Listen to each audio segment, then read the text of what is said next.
Cette rencontre d'échange initiée par le gouvernement au profit des acteurs des médias vise l'appropriation du projet de loi portant modification de la Constitution par les journalistes.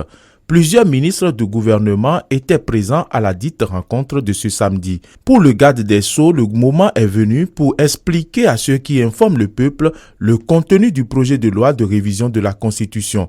Dans sa présentation, Joseph Djogbenou a donné des précisions liminaires sur le document avant d'insister sur les dispositions formelles.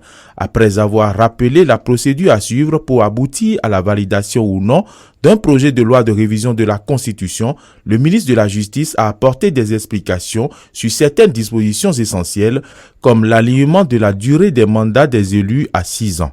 Et concernant la modification de la suppression du renouvellement du mandat du président de la République, Joseph Djogbenou clarifie. Quel est le moindre mal? Le moindre mal, est-ce en considérant que moyennement les présidents ne sont pas trop bons, il faut renouveler leur mandat? Ou avec cette considération, on dit qu'il faut soulager le pays d'un président qui, par hypothèse, n'est pas trop bon. Il n'a pas ignoré les vertus du renouvellement des mandats. Il considère qu'il faut être davantage prévisible.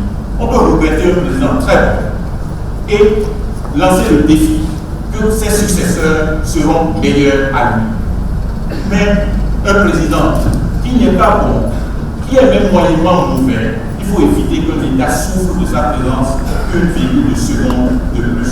C'est le choix qu'elle fait. Le garde des Sceaux a profité pour donner les raisons qui justifient l'organisation décalée de l'élection présidentielle et des autres élections. Il n'a pas occulté les dispositions relatives au financement public des partis politiques en référence à l'article 5 nouveau, ni la responsabilité des gouvernants qui suscitent, selon l'orateur, de vives contestations. Après avoir conclu son exposé, Joseph Djogbenou a accordé la parole aux acteurs des médias.